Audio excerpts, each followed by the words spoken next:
Rebekah from the Hebrew Ribkah, from Semitic root rbq, to tie, couple or join, to secure, or to snare, appears in the Hebrew Bible as the wife of Isaac and the mother of Jacob and Esau. Rebekah and Isaac were one of the 4 couples believed to be buried in the cave of the patriarchs, the other 3 being Adam and Eve, Abraham and Sarah, and Jacob and Leah. Early life. The news of her birth was told to her uncle Abraham before Akkad at Yitzchak, the episode in which Abraham was told by God to bring Isaac as a sacrifice on a mountain. Many years after the binding of Isaac, Sarah, Abraham's wife, died. After taking care of her burial, Abraham went about finding a wife for his son Isaac, who was already 37 years old. He commanded his servant to journey to his birthplace of Aram Naharaim to select a bride from his own family. Rather than engage Isaac to a local Canaanite girl, Abraham sent along expensive jewelry, clothing and dainties as gifts to the bride and her family. If the girl had refused to follow him, Abraham stated that Eliezer would be absolved of his responsibility. The servant devised a test in order to find the right wife for Isaac. As he stood at the central well in Abraham's birthplace with his men and 10 camels laden with goods, he prayed to God, "Let it be that the maiden to whom I shall say, 'Please tip over your jug so I may drink,' and who replies, 'Drink, and I will even water your camels,' her will you have designated for your servant, for Isaac." To his surprise, a young girl immediately came out and offered to draw water for him to drink, as well as water to fill the troughs for all his camels. Rebekah continued to draw water until all the camels were sated, proving her kind and generous nature and her suitability for entering Abraham's household. The servant immediately gave her a golden nose ring and 2 golden bracelets, which Rebekah hurried to show her mother. Seeing the jewelry, her brother Laban ran out to greet the guest and bring him inside. The servant recounted the oath he made to Abraham and all the details of his trip to and meeting with Rebekah in fine detail, after which Laban and Bethuel agreed that she could return with him. After hosting the party overnight, however, the family tried to keep Rebekah with them longer. The servant insisted that they ask the girl herself, and she agreed to go immediately. Her family sent her off with her nurse, Deborah, and blessed her, "Our sister, may you come to be thousands of myriads, and may your offspring inherit the gate of its foes." As Rebekah and her entourage approached Abraham's home, they spied Isaac from a distance in the fields of Beer Lahai. The Talmud and the Midrash explain that Isaac was praying, as he instituted Minha, the afternoon prayer. Seeing such a spiritually exalted man, Rebekah immediately dismounted from her camel and asked the accompanying servant who he was.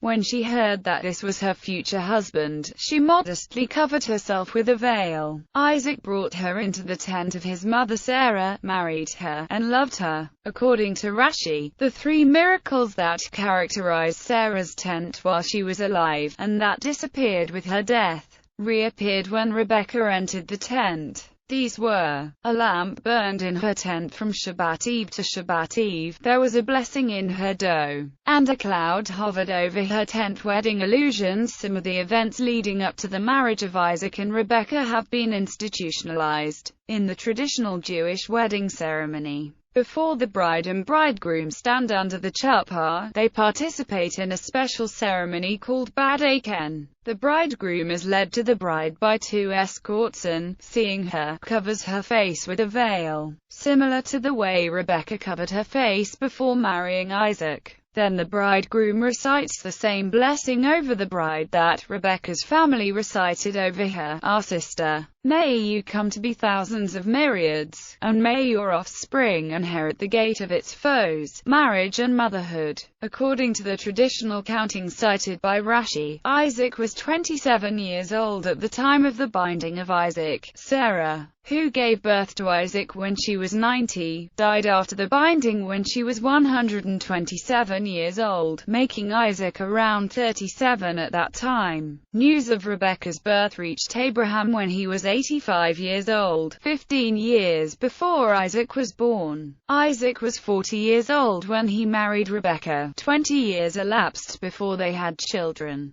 Throughout that time, both Isaac and Rebekah prayed fervently to God for offspring. God eventually answered Isaac's prayers and Rebekah conceived. Rebekah was extremely uncomfortable during her pregnancy and went to inquire of God why she was suffering so. According to the Midrash, whenever she would pass a house of Torah study, Jacob would struggle to come out. Whenever she would pass a house of idolatry, Esau would agitate to come out. Thinking that she was carrying one baby who was displaying conflicting propensities, Rebekah sought enlightenment at the yeshiva of Shem and Eber. There she received the prophecy that twins were fighting in her womb and would continue to fight all their lives. The prophecy also said that the older would serve the younger. Its statement, "One people will be stronger than the other," has been taken to mean that the two nations will never gain power simultaneously. When one falls, the other will rise, and vice versa. According to tradition, Rebekah did not share the prophecy with her husband. When the time came for Rebekah to give birth, the first child to come out emerged red and hairy all over, with his heel grasped by the hand of the second to come out. Onlookers named the first Esau, the second was named Jacob. The Bible states that Isaac was 60 years old when the twins were born. The Midrash says that as long as they were young, people did not notice much difference between the boys. But when they reached the age of 38, Jacob busied himself in the house of study, while Esau busied himself with idolatry. The descriptions of the two young men hint at their opposing spiritual natures. The lads grew up and Esau became one who knows hunting, a man of the field, but Jacob was a wholesome man, abiding in tents. The description of Esau as a hunter hints to his skill of trapping his father with his mouth. For example, he would ask Isaac whether tithes should be taken from salt and straw, making his father think he was scrupulous in keeping the mitzvahs. Scripture notes that the attitudes of their parents toward the boys differed. Isaac loved Esau because he did eat of hunting, but Rebekah loved Jacob. According to the Talmud, immediately after Abraham died, Jacob prepared a lentil stew as a traditional mourner's meal for his father, Isaac. The Hebrew Bible states that Esau, returning famished from the field, begged Jacob to give him some of the stew. Jacob offered to give Esau a bowl of stew in exchange for his birthright, and Esau agreed. The Talmudist dating indicates both men were 40 years old at the time. At a later time, a famine struck the land of Israel and Isaac moved his family, upon God's command, to Gerar, which was ruled by Abimelech, king of the Philistines. Like Abraham before him, who called Sarah his sister, rather than his wife, so that the Egyptians would not kill him and take his wife, Isaac told the people of Gerar that Rebekah was his sister. She was not molested, but one day Abimelech looked through the window and saw Isaac sporting with her. Abimelech called Isaac on his lie, and then warned others not to touch Rebekah. Eventually Isaac parted from Abimelech in peace. At the age of 40, Esau took two Hittite wives, Judith the daughter of Beeri, and Basemath the daughter of Elon, who vexed Isaac and Rebekah to no end, as these women were also idol worshippers. One reason why Isaac became blind in his old age was due to the smoke of the incense that these women offered to their idols. The deception of Isaac. Isaac became blind in his old age and decided to bestow the blessing of the firstborn upon Esau. According to the Midrash, Isaac had reached the age of 132, 5 years past the age his mother, Sarah, had been at her death.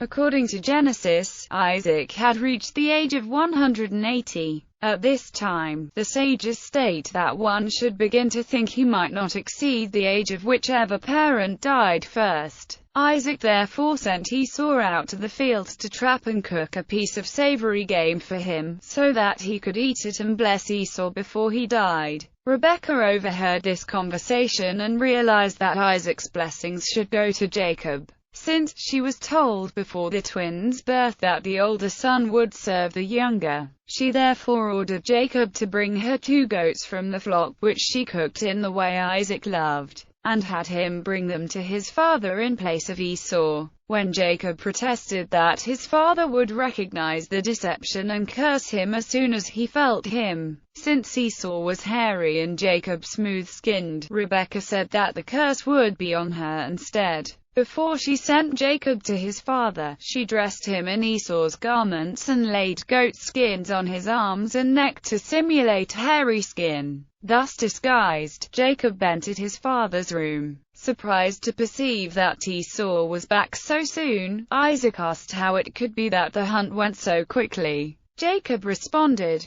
"Because the Lord your God arranged it for me." Rashi says Isaac's suspicions were aroused because Esau never used the personal name of God. Isaac demanded that Jacob come close so he could feel him, but the goat skins felt just like Esau's hairy skin. Confused, Isaac exclaimed, "The voice is the voice of Jacob, but the hands are the hands of Esau." Still trying to get at the truth, Isaac asked him point blank, "Are you really my son Esau?" And Jacob answered simply, "I am." Isaac proceeded to eat the food and to drink the wine that Jacob gave him, and then he blessed him with the dew of the heavens, the fatness of the earth, and rulership over many nations as well as his own brother. Jacob had scarcely left the room when Esau returned from the hunt to receive the blessing. The realization that he has been deceived shocks Isaac, yet he acknowledged that Jacob received the blessings as sworn, by adding, "Indeed, he will be, or remain, blessed." Rashi explains that Isaac smelled the heavenly scent of Gan Eden when Jacob entered his room. In contrast, perceived Gehenna opening beneath Esau when the latter entered the room, showing him that he had been deceived all along by Esau's show of piety. Esau was heartbroken by the deception, and begged for his own blessing. Having made Jacob a ruler over his brothers, Isaac could only promise, "By thy sword thou shalt live,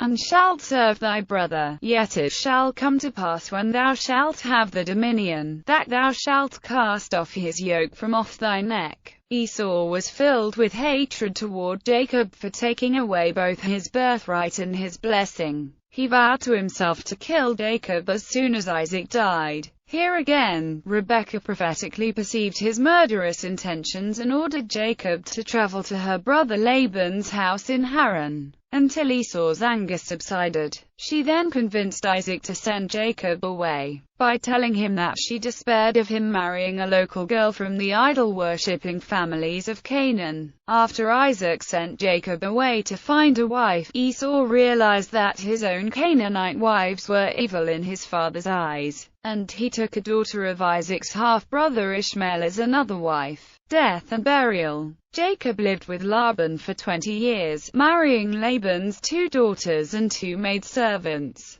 He returned to Canaan with his large family, servants, and possessions. As he did, Deborah died and was buried at a place that Jacob calls Elon Bachath, tree of weepings. According to the Midrash, the plural form of the word weeping indicates a double sorrow, implying that Rebekah also died at this time. Her death was not mentioned explicitly for several reasons. She needed to be buried secretly. Had she had the type of burial she deserved, Esau would probably have attended, and there was risk of Rebekah being treated disrespectfully as the one who gave birth to such a wicked son. She was buried in tragic circumstances. Isaac was blind and could not come to honor her properly. Jacob was away, and Esau refused to come because he still hated her for taking away his blessings. According to the Talmud, the Torah's explicit dating of the life of Ishmael helps to date various events in Jacob's life and, by implication, the age of Rebekah at her death. Ismail was born when Abraham was 86 years old and died at the age of 137. Isaac was born when Abraham was 100. At that time Ishmael was 14.